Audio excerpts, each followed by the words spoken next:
Ok. Bueno, como les prometí, esta semana la vamos a dedicar a resolver exámenes, porque más allá en realidad de cada una de las preguntas que se hacen en los exámenes, realmente yo aprovecho es para repasar algunas cosas, reforzar algo que considero que no di con suficiente fuerza u olvidé afirmar. Ayer alguien me preguntaba algo puntualmente, yo digo justamente en la clase y por eso les envié. Se me había olvidado enviarles la información de lo que puse en el Drive. Este fin de semana dije, no, voy a hacer, siempre yo tengo archivos dudas, ¿no? Dudas parcial 1, etcétera. Pero en el caso del último parcial, solamente tenía dudas de la parte de codificación de canal por bloque, porque realmente lo demás, en cierta forma, está en cada una de las presentaciones. Por ejemplo, codificación convolucional, codificación cíclica, OFDM, espectro disperso, pero entonces decidí unificarlo. Y por eso me puse a hacer ese archivo y ahí me di cuenta que me hacía falta reforzar algunas cosas, que ya se las iré comentando. Pues. Entonces vamos a comenzar con lo que es la parte fuerte en cuanto a lo que es puntuación que tiene que ver con la codificación de canal por bloque.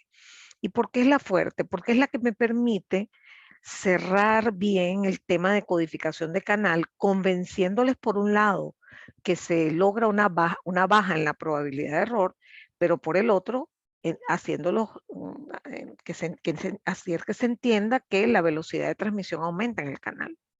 Esas son dos cosas importantes y por la cuestión del tiempo solo lo hacemos con codificación por bloque. Vale decir que también con códigos cíclicos, ¿no?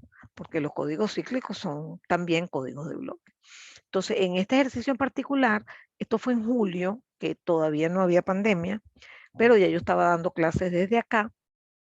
Entonces, este parcial tuve que hacerlo doble porque como había transcurrido como un mes de clase y tuve que asumir la otra sección de comunicaciones.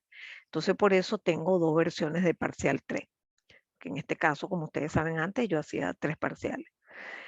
Bueno, en este caso se comienza diciendo que tenemos un sistema de comunicaciones que lo vamos a llamar sistema A, que tiene una estructura bastante normal para este capítulo, que es decir qué tipo de codificación es. Es una codificación por bloque Hamming 3126, que luego posteriormente usa códigos de línea no retorno a cero polar, pasa por el clásico canal AWGN, por el receptor apropiado, que es un receptor Gran Smith básicamente, y finalmente se le aplica la inteligencia para lograr bajar la probabilidad de error. Entonces, en un esquema como este, la situación está dada de tal forma que la probabilidad de error a la salida es de 1.11 por 10 a la menos 6.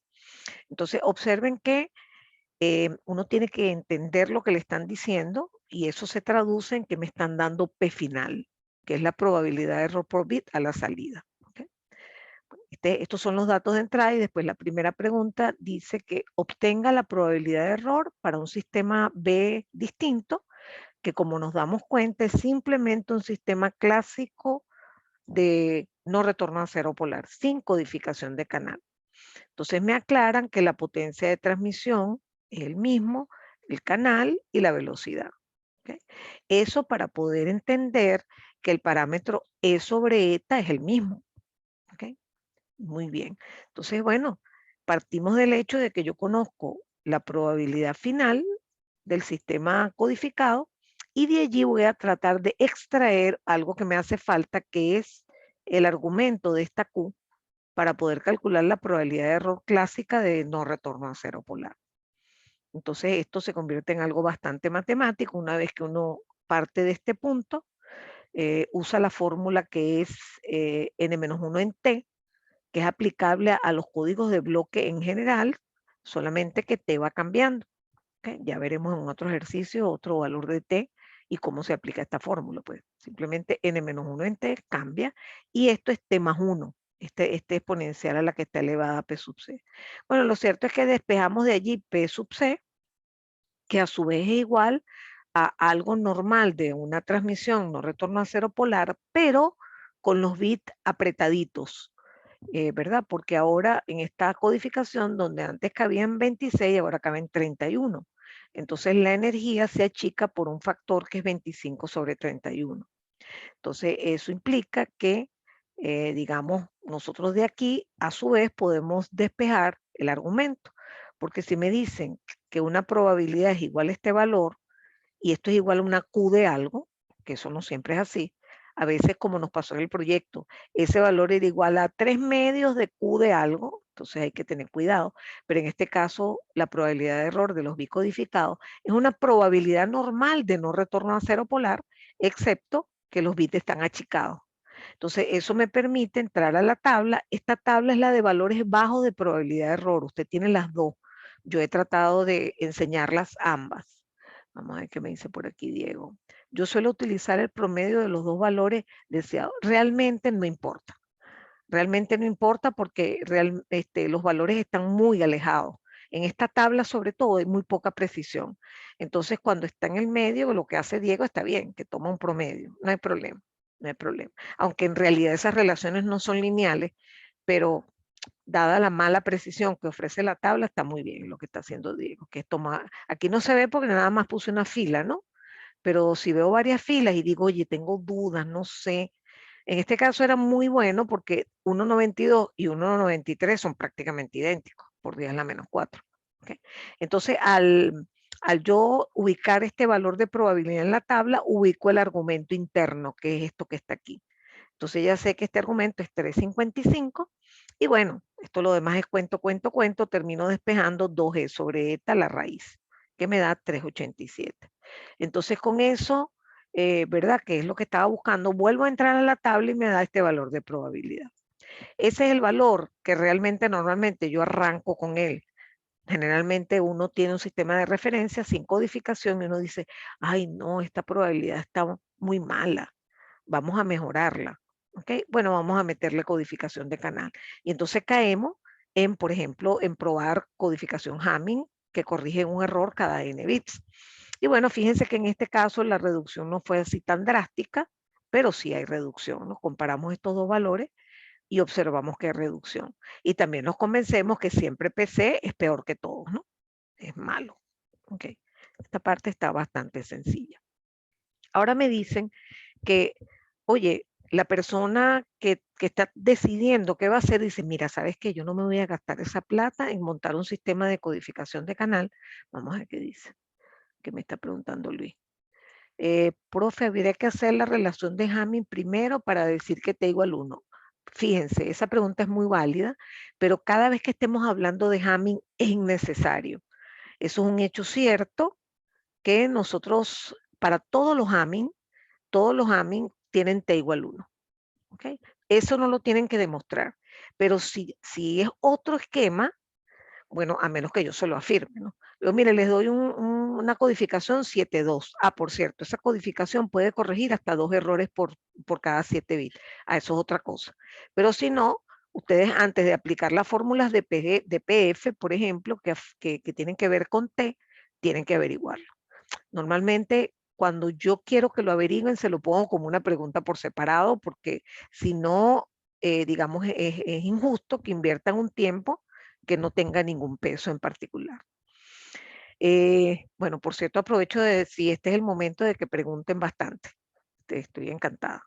Así que bueno, entonces la persona decía, mira, ¿sabes qué? No, yo no voy a gastar esa plata en un código Hamming, eso es mucho gasto adicional. Vamos a hacer algo. Vamos a intentar cambiar la velocidad del no retorno a cero normalito para lograr la misma probabilidad que el Hamming. Entonces, él quiere conseguir sin codificación de canal esta probabilidad de error. Bueno, perfecto, pues. Entonces pone la fórmula de no retorno a cero polar normal, solamente que en vez de E ponemos E'. Y lo igualamos a esa probabilidad que se obtuvo con el Hamming. Y aquí la volvemos a buscar en la tabla. Fíjense, aquí sí se ve el caso que creo que era Diego que mencionaba, pues era Diego creo, que mencionaba que qué hago aquí, ¿no? Fíjense que por ejemplo, este es 1,11, tengo 1,30, 1,02 y el otro que sería como 0,793 por 10 a la menos 6. Entonces, bueno, aquí pueden hacer cualquier estrategia. Yo en particular No me preocupa absolutamente ninguna de las que ustedes agarran. Yo normalmente lo hago como la que está más cerca. O sea, por ejemplo, entre 1.11 y 1.30 y 10.19. Y así, yo digo, bueno, mira, la que está más cerca es esta y agarro esa. ¿Okay? Entonces, eso fue lo que hice en este caso y consigo el argumento de la Q que me da esta probabilidad de error. Y entonces despejo lo que estoy buscando, que es la nueva relación de 2 raíz de 2e sobre eta. Esta vale 4,75 y la de no retorno a cero polar con velocidad original era esta. Entonces las divido y fíjense que aquí me da una relación numérica entre las energías, pero las energías son las potencias por los tiempos.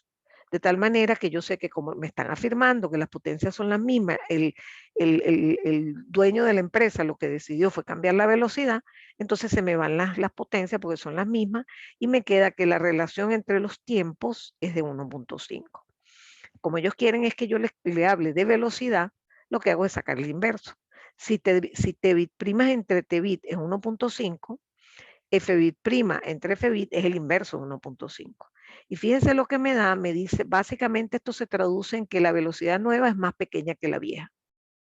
Fbit prima es 0.66 veces Fbit, o sea, es más chiquita. Y eso yo creo que es algo que sí se les va a quedar al salir de este semestre, ¿no? Ustedes sepan que cuando usted baja la velocidad, ¿verdad? Está logrando un disgusto en el usuario, pero está logrando mejor calidad porque está aumentando la energía. ¿De acuerdo? Ahora mando como muchas veces a plasmar eso en un gráfico. Entonces está claro que Hamming, además los números no los confirman, que Hamming 15, que 74, 15, 11, 31, 26, 63, etcétera, etcétera, efectivamente logran bajar la velocidad. Vamos a ver qué dice de CanTV. Los de CanTV, sí, no, bueno, no, ellos llegan al extremo porque la ponen en cero. No, ese es un extremo. Y eso cuando yo me vine, lo mejor que funciona bastante bien. Yo me vine de Venezuela con 10 megas por segundo, con 10 megas de velocidad. Tenía ese plan de AVA y todavía funcionaba bastante bien, honestamente. Pero ahora sí es el caos. Mis vecinos de Manzanares están a punto de suicidarse. Así que bueno, pues muchos tienen AVA. Entonces, aquí cuando vamos a plasmar esto, podemos hacer cosas de antemano sabiendo que Hamming es mejor que no retorno a cero polar si la energía es buena. Entonces, ya yo tengo aquí argumentos suficientes en los números anteriores para decirles que yo estoy en el lado derecho del cruce, de ese cruce que se produce, que hace que en algún momento la codificación de canal sea un estorbo. Aquí claramente no lo es. Entonces la curva negra revela no retorno a cero polar sin codificación y la roja revela el Hamming. Como estamos parados al comienzo del ejercicio en un mismo E sobre eta, la situación son los puntos rojos y negros en estas curvas rojas y negras. Y la otra situación que plantea a posteriori era bajar la velocidad, que en el fondo implica aumentar la energía manteniéndome en el sistema sin codificar.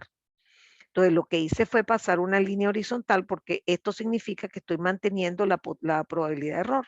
Entonces, trazo una línea horizontal, son líneas equiprobables, entonces tienen esta misma probabilidad. Y bueno, después entonces lo que hicimos fue buscar el cambio en E sobre eta que logró que ahora yo tuviera una probabilidad tan baja como la de Hamming sin Hamming, pero con un cliente insatisfecho probablemente. Esto es básico, que ustedes sepan plasmar estas cosas en la curva. El problema 2 es un problema de espectro disperso, el único caso que vimos que fue de secuencia directa, que además reforzamos la idea de hacerlo en banda base, que era lograr multiplicar BDT, que eran los datos originales, que quiero que lleguen al otro lado, por CDT, que es esa secuencia que se genera en algún circuito.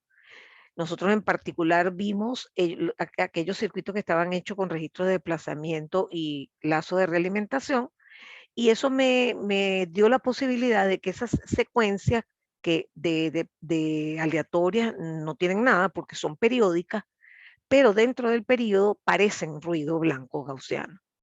Entonces, aprendimos que ese generador de secuencia es el que me va a ofrecer C. Vamos a llamarla C primero, que cuando C, que son ceros y unos, se convierte en una señal en tiempo, en una señal no retorno a cero polar, que tiene un tiempo de T-chip y una velocidad de F-chip.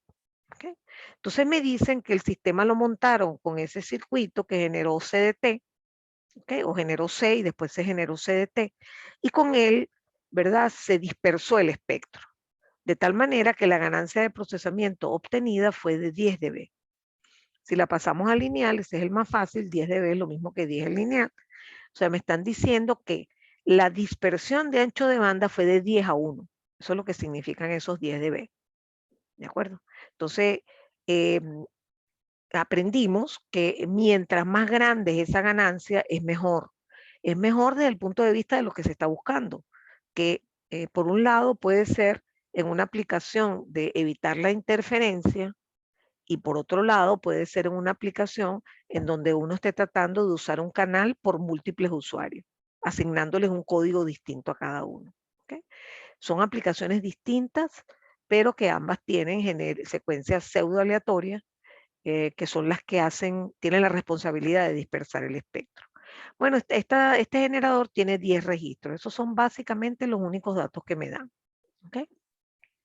Me preguntan cuántos periodos, porque ya se sabe que la secuencia CDT es periódica, ¿cuántos periodos caben en Tbit?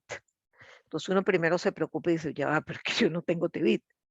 Ok, vamos por partes. Primero vamos a calcular el periodo. El periodo de una secuencia máxima puede ser máxima si yo me equivoco haciendo otros lazos de realimentación, o sea, en vez de agarrar desde el registro, aquí son 10 registros, en vez de realimentar desde el quinto registro hacia la entrada y desde el séptimo, agarro otras tomas, pues es posible que la secuencia no sea de máximo periodo. Y ese máximo periodo, cuando sí se logra, es de 2 a la R menos 1. ¿Okay? En este caso, 2 a la 10 menos 1. Este es el periodo, esto que está aquí es el periodo en chips. Cada cuántos chips se repite. Sí, pero normalmente, y más que todo en este ejercicio, yo quiero que me lo den en segundos. Entonces, este periodo en segundos es exactamente eso mismo por T-chip. Y aquí me voy a detener porque esa fue la pregunta que me hicieron, que me di cuenta que no había sido suficientemente precisa. Cuando usted tiene un generador de secuencias máximas, cuando usted tiene flip-flops, hay un reloj que maneja esos flip-flops. Y cada clock, como le digo yo, ¿verdad? En cada periodo de ese clock, una señal periódica, ¿verdad? Hay un cambio, hay un shift de los registros de almacenamiento. Lo que está en la entrada de cada flip-flop se presenta a la salida. Ese circuito está manejado por un clock cuya frecuencia es F-chip y por lo tanto el tiempo de cambio es de este chip. Entonces eso no lo había enfatizado suficiente y eso fue una de las cosas justamente que enfaticé en el resumen que les hice y les coloqué en el drive, que se llama dudas último parcial o algo así. Ok, entonces esto es el tiempo en segundos del periodo de la señal que es periódica, pero que simula una señal pseudo aleatoria. Okay. Bueno, entonces queremos saber cuántos caben en Tbit. Bueno, se hace la división. Se divide Tbit entre ese periodo y se ve cuántos caben. Pero uno dice, ya va, pero es que yo no tengo ni Tbit ni T-chip. Sí, pero es que no me interesan ellos individualmente, sino me interesa la relación. Y aquí hago recordar que este valor, el lineal, que es 10, es igual a varias cosas. Es igual a el ancho de banda de la señal dispersa entre el ancho de banda de la señal data original, que es BDT. Esa es una forma de calcularlo. Segunda opción, para el caso banda base, esa relación da F-chip entre F-bit. ¿Okay? Pero ya va, porque es que también, si es F-chip entre F-bit, también es T-bit entre T-chip. T-bit entre T-chip también es la ganancia, porque es simplemente escribir las frecuencias como los inversos del tiempo. Entonces, finalmente, aquí pongo T-bit entre T-chip es 10, y el número de abajo es 1024 menos 1, que es 1023, y este número da menor que 1. Es decir, que en un bit del mensaje original ni siquiera cabe un periodo completo de esa secuencia pseudoaleatoria. Entonces, bueno, esto es un ejemplo que es bastante sencillo, yo diría, pero nos permite discutir el tema. La relación, sí, claro. Por eso fue, Diego, que desde el principio dije que por suerte este es el más fácil, porque 10 de B es 10 lineal. Por ejemplo, si aquí dijera 30, por poner un ejemplo, entonces aquí esta relación no daría 30, daría 1000. ¿Ok? Sí, por casualidad. Es el caso en donde logaritmo de 10 es 1, entonces da 10. 10 lineal da 10 dB también. Bueno, entonces este es un ejercicio sencillo de espectro disperso. Aprovecho de comentarle que este tipo de ejercicio es lo que van a tener en el examen de espectro disperso y también parecido a este de OFDM, pero las respuestas van a ser de selección múltiple. ¿De acuerdo? Pero es este mismo de cosas que se sacan muy rápidamente, y además va a ser una sola pregunta de espectro disperso y una sola pregunta de OFDM. Estoy determinando 2,5 puntos a cada uno de los temas. Por la poca profundidad que le dimos, una clase para cada uno, le voy a poner una pregunta de 2,5 aleatoria, la vamos a hacer por módulo 7 también, por supuesto, pero de selección múltiple. Bueno, ya esa experiencia la tuvimos, ¿no? Pero quería que supieran que eso también se lo puse en el archivo de duda.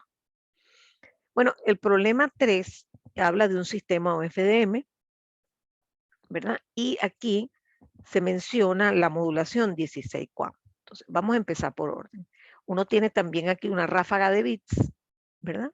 Y esos bits tienen que generar símbolos, solamente símbolos, sin apellido. Okay. Aquí esto tiene un apellido, ¿verdad? No, aquí no. Aquí cada 4 bits formamos un símbolo. ¿Okay? Muy bien. Una vez que se tienen esos símbolos, se les montan como sombreros a las portadoras, que en este caso son 16. Por lo tanto, cada portadora lleva sobre sus hombros 4 bits en este ejercicio. ¿Okay? Entonces, por ese lado ya vamos entendiendo cómo es que se manejan los bits originales, cómo se montan sobre las portadoras a través de la conversión a símbolos, y después esa suma de portadoras se llevan al canal. Muy bien. Esa suma es la que da el símbolo FDM. Ese símbolo FDM es una señal temporal que dura 3,33 en este ejercicio milisegundos. Ojo, eso es T símbolo, eso es TS, eso es TS. ¿Ok? Bien. Aprovecho de decirles que si en este momento yo les pregunto cuál es la distancia entre esas 16 portadoras, ustedes de una me dicen el inverso de TS. O sea, invierten 3,3 milisegundos y les da FS. Y esa es la distancia entre portadoras. ¿Okay? Entonces, la primera pregunta, bueno, ya prácticamente se la resolví. ¿Cuántos bits de datos van inmersos en un símbolo FDM completo? Yo les pregunté que cada portadora cuántos bits llevaba sobre sus hombros y lleva 4 porque 16 QAM tiene que esperar 4 bits para formar un símbolo. Entonces cada portadora lleva 4 bits, pero ya va, es que son 16 portadoras. Entonces por lo tanto necesitamos 4 por 16, que son 64 bits. Es decir, cada trozo de señal, que es el símbolo FDM, que es una señal compleja, lleva la información de 64 bits en este ejercicio. ¿Okay? Y ahora pregunta, tomando en cuenta este resultado, ¿a qué velocidad estaría recibiendo el usuario sus datos? Esto cuesta un poquito más, pero fíjense, la cosa es así. Un símbolo FDM dura, déjame ver si lo tengo escrito en detalle aquí. No, me falta este ejercicio. Un símbolo FDM lleva sobre sus hombros 64 bits. Pero eso dura 3,33 milisegundos. Una regla de 3. Si 64 es a 3,333, 1 será X. Entonces, hacen por regla de 3 y termina dándonos efectivamente la división entre 3,3 milisegundos y 64. Esto es el tiempo. Lo invertimos, este es el tiempo que gastaría un bit, vamos a llamarlo así. Lo invertimos y me da F bit. Esa es la tasa de transmisión a la que hipotéticamente se transmiten los bits, con un mecanismo medio raro, pero así es. ¿De acuerdo? El último ejercicio es una codificación convolucional que parte también de un circuitico que tiene registros, ¿verdad? Y de las salidas de esos registros combinadas se generan salidas al canal. En este caso particular, ¿verdad? Se están generando dos salidas que están remarcadas por parejas, que por ejemplo la pareja que se genera cuando pasamos de un estado al otro.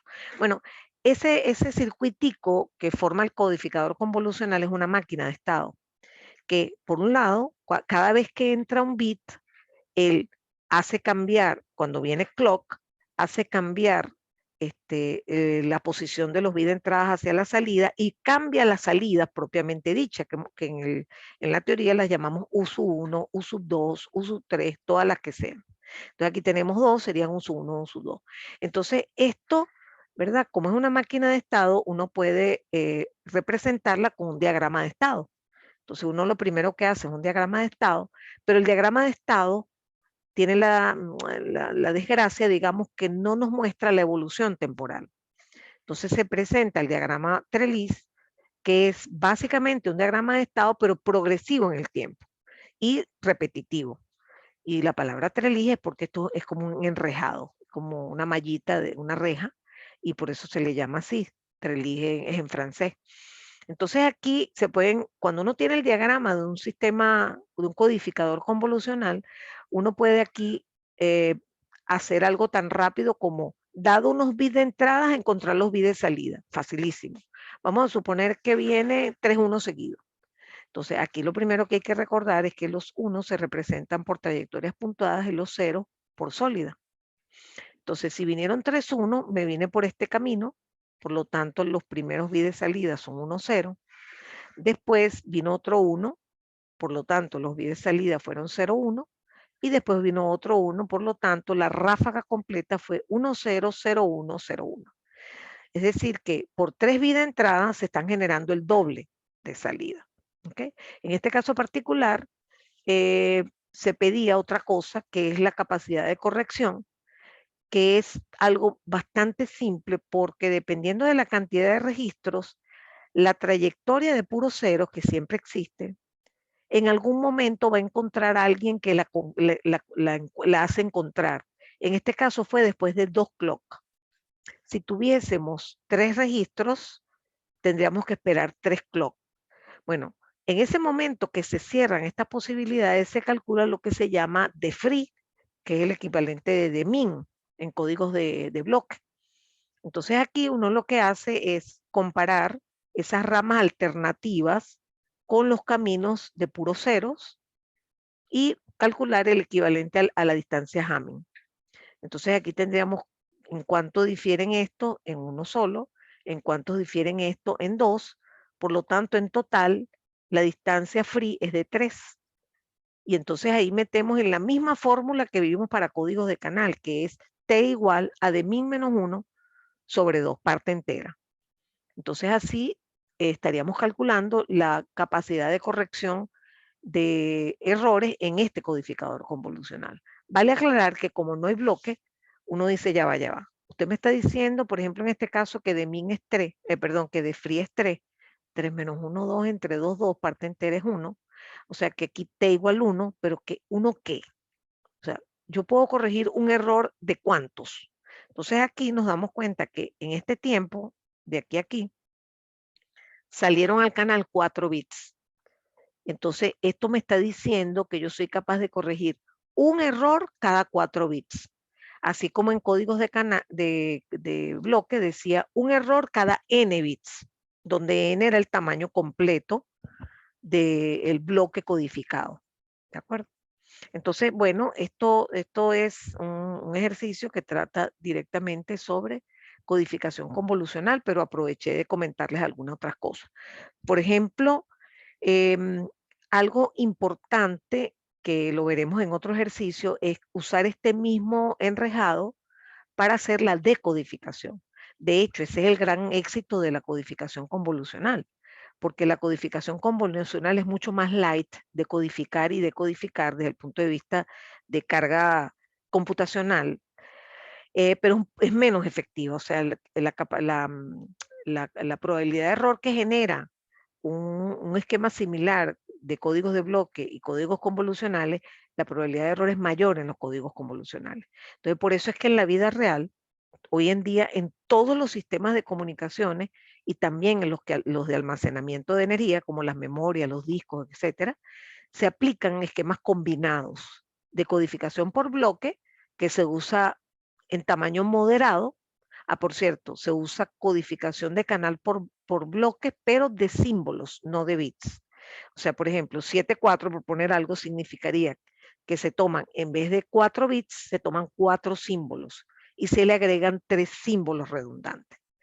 Entonces, eso es importante que les quede como algo bien firme, porque todos los sistemas más modernos usan combinaciones de códigos de bloque con códigos convolucionales para extraer lo mejor de cada uno. Del de bloque, su buena probabilidad de error; del de códigos convolucionales, su facilidad y su precisión en la decodificación usando el algoritmo de Viterbi. ¿De acuerdo? Bueno, con esto terminamos este examen. Vamos a pasar a cerrar. Vamos a ver qué dice aquí. Profe, en cuanto al problema 3, tenía de cómo calcular los bits por símbolo. Ok. Bueno, voy a cerrar porque me van a cerrar de todas maneras y te hablo un poco de eso más adelante con otro ejercicio. ¿De acuerdo? Es que quiero también que queden las presentaciones solo de un examen, pues como para no enredarlo.